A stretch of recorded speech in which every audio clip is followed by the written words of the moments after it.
Okay, this is book number 12, Polar Bears Past Bedtime. It is our red bookmark, which is our second grade group. And the chapter I'm reading today is You're It, chapter 5. The dogs were barking wildly at two small creatures playing in the moonlight. Polar bear babies, cried Annie. One roly-poly cub leaped onto the other. Then they both rolled through the snow. Hi, little bears, Annie called. The cubs jumped up and shook themselves like wet puppies. Then they scampered toward Annie, who rushed to greet them. Hi, hi, hi, she called. Wait, shouted Jack. Where's their mother? He looked around for the mother bear, but she was nowhere in sight.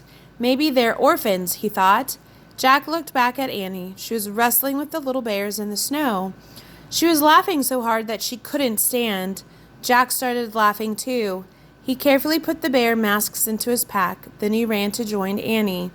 She was running with the cubs across the snowy tundra. One of them raced to her, tagged her, then raced away. Annie ran after the bear and tagged him back. You're it, she said. Jack and the other cub joined in. Soon, Jack and Annie and the two cubs were all chasing each other over the moonlit snow. They ran until the two cubs fell down ahead of them. The cubs lay perfectly still. Panting, Jack and Annie stared at them. Are they hurt? Annie wondered out loud. Jack and Annie ran to the cubs. Then, just as they leaned down to see if they were all right, the cubs jumped up.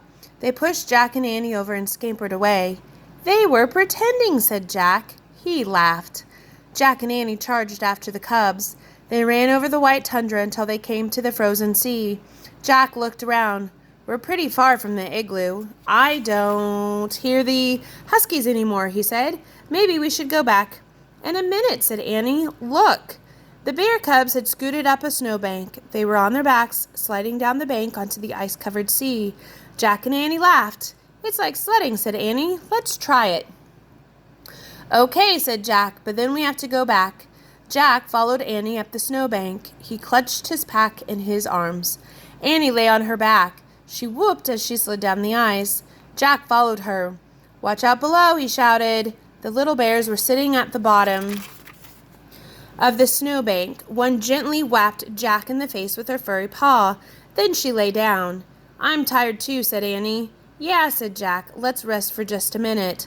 Jack and Annie looked up at the orange moon as they lay beside the cubs. All they could hear was the wind and the soft breathing of the cubs. That was fun, said Annie. It was, said Jack, but we'd better head back to the igloo. The seal hunter's probably looking for us. Plus, we have to solve the riddle. Jack rolled onto his side and tried to stand. Crack. Uh-oh, he said.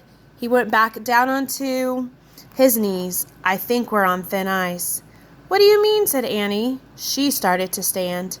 Another crack rang out. Uh-oh, she said. She carefully lay back down. The polar bear cubs moved closer to Jack and Annie. They made little crying sounds. Jack wanted to cry too, but he took a deep breath. Let's see what our book says, he said. He reached into his pack for the Arctic book. He took the masks out first and handed them to Annie. I took these from the igloo by mistake, he said. As he started to reach for his Arctic book, he heard the loudest crack of all.